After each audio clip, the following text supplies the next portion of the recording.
ভাই কাস্তি কয় টাকা প্লেট? 150 টাকা প্লেট ভাইয়া। আচ্ছা ভাই আমাকে এক প্লেট দেন তো।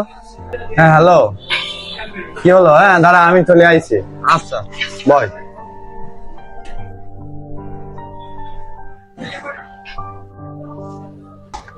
ভাই লাগবে না ভাই, ওটা দিয়ে আসেন ভাই। কেন ভাই? ভাই আগে দিয়ে আসেন ভাই, আমার জন্য একটা শুধু কোক নিয়ে আসেন, আমার ভাত লাগবে না। আচ্ছা ঠিক আছে। ভাই ভাই রাখেন, কোন নিয়ে যান এটা? এটা তো এটাও খাবার ভাই, একদিন খেয়ে রেখে গেছে। ভাই থাক, আমি এটা খাবো ভাই। এটা আমি নিয়ে যাই আপনার জন্য ভালো খাবার নিয়ে আসছে। ভাই আপনি কি জুতা খাবার খেতে পারবেন? ভাই দুটা খাবার খেতে পারবো না কেন? এটা কি পশু পাখি খাইছে নাকি? এটা তো খাইছে একটা মানুষই, আর মানুষের খাবার খেতে পারবে না কেন ভাই? আর একটা কথা ভাই, আপনি যে খাবারটা নিয়ে যাচ্ছেন, আপনি কি খাবারটা খাইতেন? এই খাবার আমি খাবো কেন? এই খাবার ফেলে দিতাম। তাহলে ভাই এই খাবারটা আমি খাইলে সমস্যা কোথায় আপনাদের? ধর্মী আপনি আসলে একটা পাগল থাকেন ভাই। ও ভাই দাঁড়ান দাঁড়ান, শোনেন ভাই, শোনেন। জি ভাই।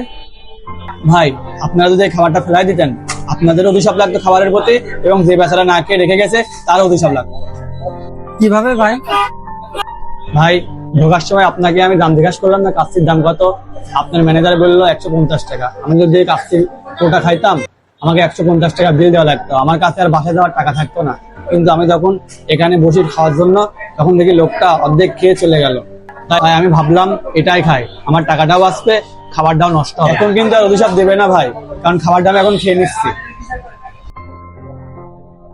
ও আমাকে পাগল কয়, আসল পাগল তো ও নিজেই।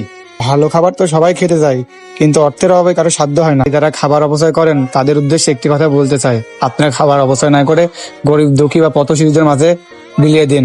তাতে আপনি যতটা খুশি হবেন তার থেকে আল্লাহ তাআলা বেশি খুশি হবে।